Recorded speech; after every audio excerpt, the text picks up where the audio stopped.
Bon dia per tothom. Els núvols se'n van, les muntanyes es queden. Alguns que ara marxen, altres que s'esperen. Ocells donant voltes, les oques s'esveren. Les vaques saluden, ensenyant el cul. Els camps són verds i el cel azul. Les floretes creixen i volen els cucs. Els cèntims s'encenen, polítics feixucs.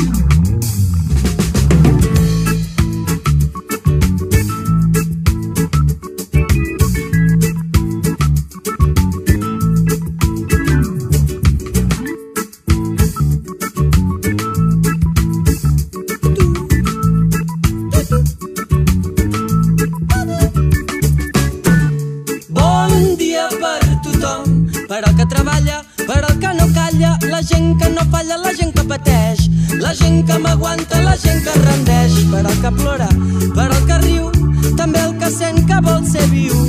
Per al que diu tot anirà bé, per als feliços menjant xoriços. Oh! I arbres despullats sense complexes netegen l'aire que embrutem. Cabres dient que sempre pregunten, vivim millor sense saber. I el cap s'engarbussa i ens passa la gana.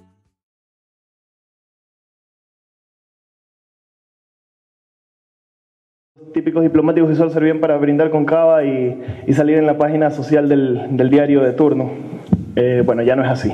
Como le dijo Mark, tengo 24 años, al igual que él. Básicamente, desde los 16 empecé con el proceso de la Revolución Ciudadana en Ecuador. Era curioso porque en ese momento tenía 16 años, no podía votar, pero bueno, pues ahí nos tocaba buscar la forma de iniciar estas formas creativas de las que hablaba para tratar de concienciar a la población. Bueno, vamos a entrar un poco en contexto. Quisiera hacer simplemente una analogía del estado de ese entonces del Ecuador, del Ecuador del 2005, del 2006, justo cuando iba a arribar la Revolución Ciudadana, cuando empezamos a concienciar a la población, veníamos atravesando. Quiero hacer una analogía de lo que yo veo, cómo está la sensación en la actualidad, en la localidad. Veníamos de un espacio de tiempo desastroso, bueno, siglos de desastres, pero particularmente se había profundizado la crisis en Latinoamérica. El presidente Correa dice siempre que en Latinoamérica nosotros podemos dar cátedra de crisis, no porque sepamos cómo cambiarlas, sino porque las vivimos todas, las hemos vivido todas, hemos atravesado todas las crisis, sabemos lo que es la miseria política, la miseria banquera, de todo lo conocemos. Y llegó un punto en el que teníamos que cambiar las cosas. Y este cambio no iba a llegar de parte de los movimientos, partidos tradicionales en la política ecuatoriana. Se estaba respirando un aire de revolución, de rebelión en Ecuador, en Latinoamérica en general. Entonces teníamos que empezar a trabajar en ello. No había una organicidad, obviamente, porque ¿qué había sucedido? Teníamos un presidente en el 2004, se llamaba Lucio Gutiérrez. Estábamos rigiéndonos bajo una constitución que, para los que no la conocen, nuestra constitución de 1998 fue una constitución realizada en un cuartel militar, un cónclave, por los asambleístas, que eran los políticos tradicionales, que lo estaban haciendo en la sede de una dictadura, bueno, la sede que había sido una dictadura militar. Entonces podríamos decir que era una constitución bastante curiosa por cómo ponderaba primero el capital sobre el ser humano, como lo hacen tradicionalmente la mayoría de constituciones. Pero el derecho tiene que avanzar a medida que va avanzando la sociedad, así tenemos que ir ajustándonos. Entonces, en esta época, bueno, el Ecuador vivía una situación de ingobernabilidad porque ningún presidente, en 10 años tuvimos 11 presidentes, ningún presidente podía gobernar el país, en un tema bastante fuerte. Entonces, en el gobierno, hubo un gobierno de Gustavo Noboa, que fue un presidente interino, que lo invitó al presidente actual, Rafael Correa, a ser el ministro de Economía. El presidente aceptó, era su primer cargo público, fue de ministro de Economía, duró un mes porque obviamente él quiso implementar los recursos en salud, en educación, organizar una nueva arquitectura financiera para poder profundizar los cambios sociales y darle mayor beneficio a la sociedad. antes que al capital, y obviamente duró un mes en el cargo. Entonces le dijeron, por favor, vayas a su casa nomás. A raíz de eso comenzó todo un cambio en conciencia en Ecuador, y comenzamos a impulsar desde distintos sectores la candidatura del presidente Correa. Dentro de las propuestas, la propuesta número 1, el decreto 001, era hacer el llamado a una Asamblea Nacional Constituyente por medio de consulta popular. Entonces, ¿qué significa esto? La gente tenía que decidir si necesitaban una nueva constitución. La gente lo iba a decidir. Entonces, obviamente, todo el mundo necesitaba una constitución, fue una mayoría impresionante, y empezamos con este proceso una vez que el presidente llegó a la presidencia. Decreto 002, obviamente, para ser un poco más consecuentes con nuestra posición, fue eliminar primero que nada todas las bases militares que habían en el Ecuador extranjeras. Estados Unidos tenía una base militar en Manta, entonces el presidente lo primero que dijo fue, bueno, se les cumple el contrato, no hay ningún problema, si ustedes quieren, Estados Unidos quieren permanecer en Ecuador, no hay ningún problema, pero Ecuador quiere tener una base militar en Miami. Así que si nos permiten tener una base militar en Miami, ustedes pueden continuar con su base militar en Manta. Obviamente Estados Unidos no nos respondió, entonces se cerró el proceso de la base militar y nos concentramos en el tema de la Constitución. Una vez que el pueblo votó por la Constitución, se iniciaron las candidaturas para los asambleístas. La mayoría de las personas que iban a redactar la Constitución tenían que venir de la calle, tenían que venir de los barrios. Tenía que ser ese cable a tierra entre la calle y el poder, porque la normativa que se iba a crear no podía estar desconectada de aquella necesidad real que siente la gente en los barrios. Entonces aquí iba a venir la parte curiosa, la parte interesante. Íbamos a ver en la Asamblea Constituyente, claro, por los partidos tradicionales íbamos a ver a los típicos políticos que siempre estaban, pero lo importante era la mayoría que íbamos a lograr a partir de personas comunes que nunca habían sido parte de un proceso político y que iban a estar ahí redactando.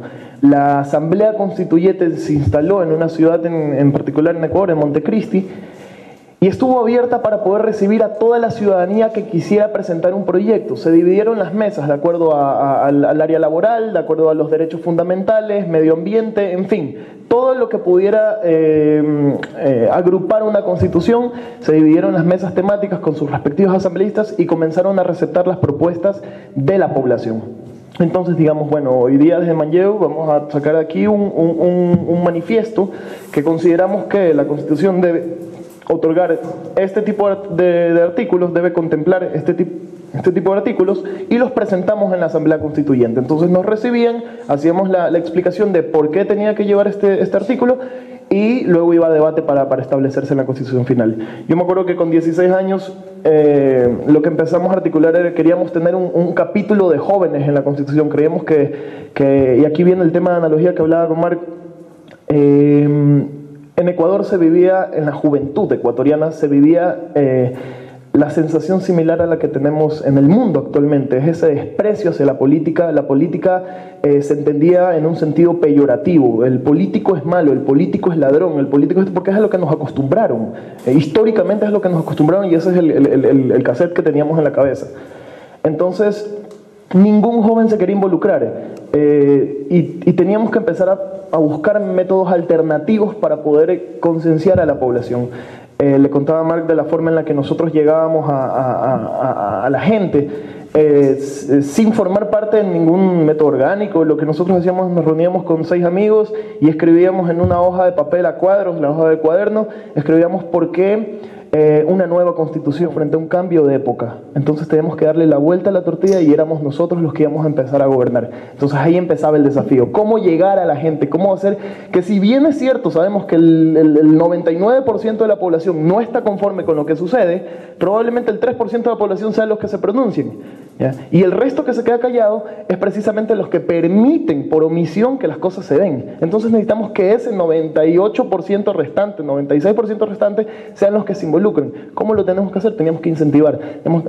Sacábamos los mapas de la ciudad, los barrios, nos dividíamos por manzanas. Entonces, a ver, aquí a ti te tocan 8 manzanas, vamos a ir a tocar la puerta en las 8 manzanas y vamos a hablar de por qué hacerlo. Vamos a ir como jóvenes, vamos a ir con mayores, vamos a ir con nuestros padres, vamos a ir con nuestros sobrinos, vamos a ir con quien tengamos que ir, pero vamos a a demostrar del por qué queremos hacer esto, para ver si la persona a la que le tocamos la puerta también lo quiere. Y quién sabe, tal vez quiera dejar sus cosas en ese momento, subirse con nosotros en la caminata y empezar a tocar otras puertas. Tal vez el del vecino lo conoce y lo comprenderá más que nosotros. Entonces se trataba de replicar esto de una forma no convencional. Se trataba de salir de los mecanismos que ya se conocían para llevar un cambio. Toda revolución tiene que romper con un paradigma, con un estereotipo establecido. Entonces ahí teníamos que llegar. Nosotros primero teníamos que romper esa verdad considerada como absoluta y llegar con un nuevo mecanismo. Entonces teníamos la Constitución, teníamos la Asamblea ya funcionando. El debate, esto es algo muy peligroso, se puede dilatar mucho. Cuando queremos ser tan democráticos también tenemos el peligro de que las cosas se dilaten tanto, y aquí viene el grave problema de las personas que hemos estado en la izquierda. Muchos partidos, movimientos, izquierda histórica, tradicional o nueva en general, normalmente en sus valores, en sus ideales pueden tener el 90% de propuestas en común, pero ese 10% que no es común puede hacer que saquen garras, saquen dientes, salten a la yugular y se maten entre ellos mismos. Ese era el grave problema en el mundo. Mientras que la derecha, mientras que la oligarquía, lo único que le interesa es el dinero. Yo voy por el dinero, no me interesa si tú eres si tú eres azul, si tú eres blanco, si tú eres negro. Nosotros vamos por el dinero y lo que tenemos que hacer es el dinero. Ya luego verán ellos en el camino cómo se matan. Pero lo que quieren es el dinero. Entonces van hacia un horizonte en común, cuando nosotros no, ni siquiera vamos dando el primer paso y ya estamos matándonos por cualquier cosa. Entonces lo primero que teníamos que entender era, tenemos que plantearnos un horizonte en común y hacia allá ir. A nosotros nadie nos debe explicar, ni en la universidad, ni en clases, ni en charlas, cómo hacer una revolución. Porque no podíamos tomar una revolución bolchevique, una revolución china, no podíamos tener cosas así porque no se iban a adaptar a la coyuntura local, a la idiosincrasia ecuatoriana. Asimismo, una revolución ciudadana ecuatoriana probablemente no tenga el mismo efecto en Cataluña. Tal vez porque cada uno tiene sus diferencias en culturas, en distintas cosas, pero había que identificar esa revolución que iba a ser nuestra, que podía ser inspirada en procesos humanistas, que podía ser inspirada en procesos adicionales, pero que teníamos que buscar una forma de poder llegar a la gente. Entonces empezamos el debate, fue un tema bastante demorado. Tuvimos que debatir si queríamos ser la primera constitución que le diera derechos realmente a la naturaleza. Teníamos que tocar temas muy sensibles en Ecuador, que bueno, en Latinoamérica políticamente se han llevado muchos temas, se han dejado de lado y que iban a ser muy sensibles. En fin, teníamos que identificar tantas cosas que, ojo, aquí hay una parte muy importante. Una constitución no cambia un país. Una constitución abre la puerta al cambio. Una constitución es la columna vertebral del cambio del país. Pero aquí tendremos que crear reglamentos, leyes, todo lo adicional que pueda articular ese cambio realmente. Y eso podrá tomar 10, 15, 20 años. Lo importante es que concienciar a las personas y tener esa constitución para partir de ahí. Pero entonces también teníamos que redactar una constitución previendo lo que iba a venir después. Era una constitución que tenía que establecerse a lo largo de los años. Entonces, tiene que darle la apertura a las demás reglamentaciones que puedan articularse con esa constitución para que luego no nos encontremos con que no podemos darle paso a una ley al ser inconstitucional porque va en contra de la normativa constitucional. Entonces, ahí venía el desafío. Teníamos que anteponernos a pensar a futuro en todo lo que se nos podría venir. Entonces es un asunto bastante delicado, oiganlo bien. La Constitución no cambia el futuro del país, es un gran inicio, pero a partir de ahí depende el compromiso con que cada uno asuma este cambio. Entonces, bueno, pues empezamos a redactar la Constitución, fue un desafío bastante importante, pero aquí viene lo importante, la voluntad popular. Teníamos que establecer que los órganos de determinación, de autodeterminación de los pueblos pueda estar vigente en la Constitución. Entonces, la Constitución para darle paso tenía que votar la gente. Luego la gente tenía que elegir los asambleístas. Y luego, una vez finalizado el texto constitucional, la gente tenía que decidir si lo aprobaban o no lo aprobaban. En caso de no aprobarlo, teníamos que volver a redactar una nueva constitución porque la gente no estaba de acuerdo. Entonces, efectivamente, se llevaron todos esos procesos de consulta popular. Es más, se incluyó dentro de la Constitución los mecanismos que tiene la población para poder, por ejemplo, una ILP aquí, una iniciativa legislativa popular, tenía que ser vinculante, tenía que tener un porcentaje de la población de los últimos inscritos en el padrón electoral, pero tenía que ser vinculante porque era la decisión del pueblo. Entonces teníamos que trabajar en ese sentido, ver las diferencias. Tenemos que identificar mecanismos para que, si la población no está de acuerdo con un presidente, por medio de consulta popular, por medio de una iniciativa legislativa popular, pueda la gente decirle al presidente: muchas gracias, vaya a su casa, usted no es por lo que nosotros votamos.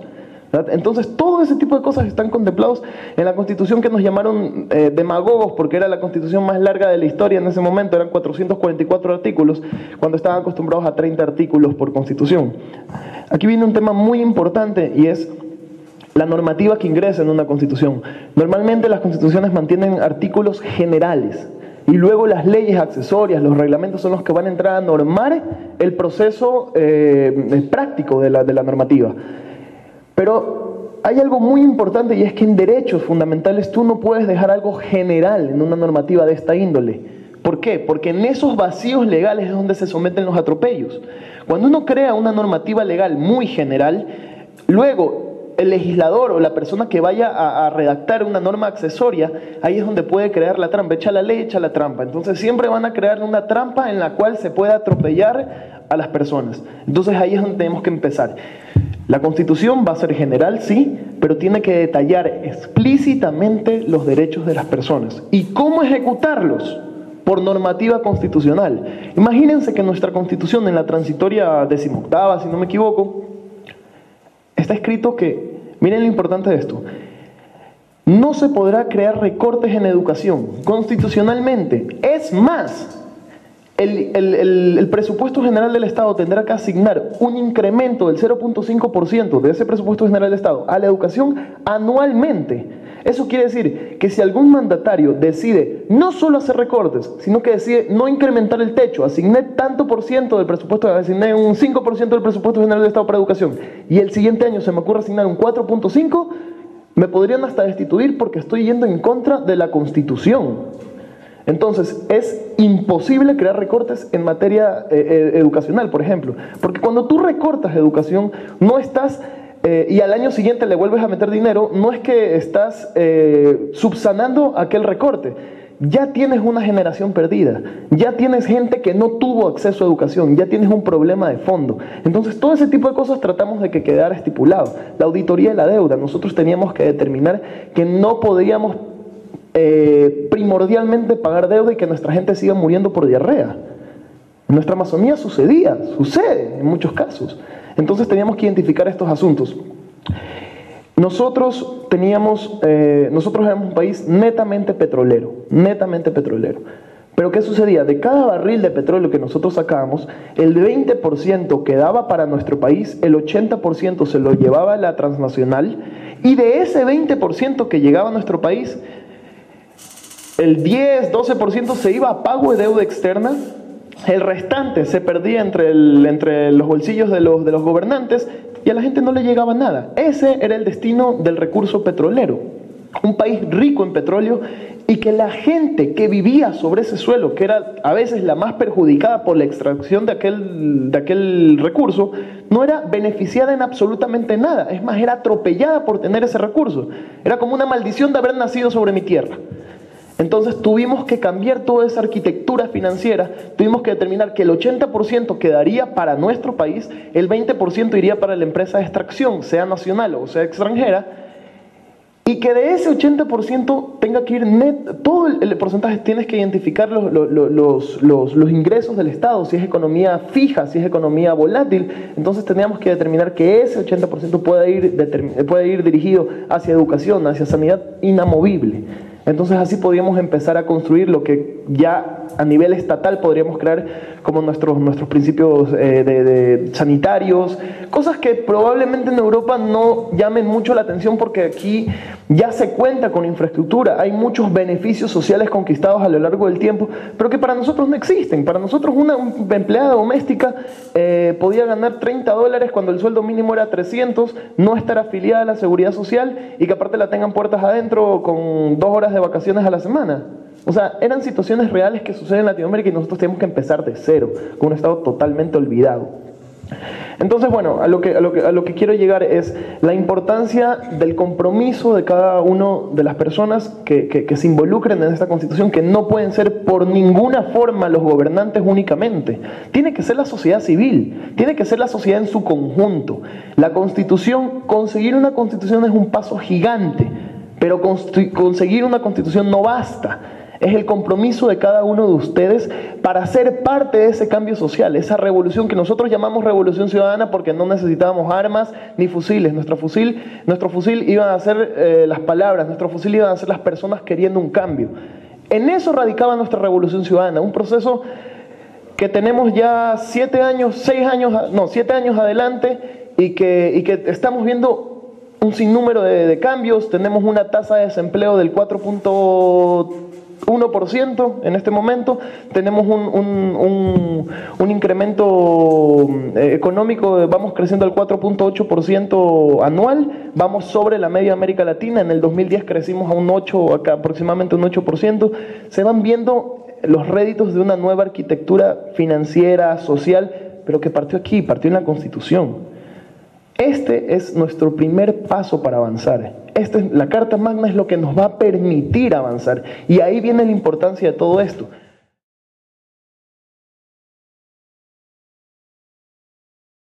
Perdoneu les criatures, però deixa't el micro, nena. Com va això? Ja, escolteu, sentiu bé? Aviam, jo us dic que jo no soc partidari de la violència, no. Hem dit que nosaltres som una reivindicació que no volem sang, però me cago en negre i això. I cada esbarrocada me cago en dir, ja veuràs tu si es posen a puesto. Que jo estic a favor. Ara això que diuen del retrocés. Què és retrocés? Me cago en dir la Teresa que el diguin aquí fora. Endarrere no hi va pas, Només va endavant, això, m'entens? A mi no m'ho farà pas creure. Anem endavant. L'únic que hem de fer caure algunes persones que aquí no ens interessa i no ens va bé. I l'altre dia, si vols, poso un exemple. Aquest el rato. Què et penses que li fa por la sandàlia, Tal li fot. Això és el que diu la impunitat. M'entens què vull dir? Jo aquest el rato l'agafo, el poso aquí davant. Quiet aquí, Jau. Quiet aquí. Passa a l'esquerra. Passa a la dreta. Passa a la dreta aquí.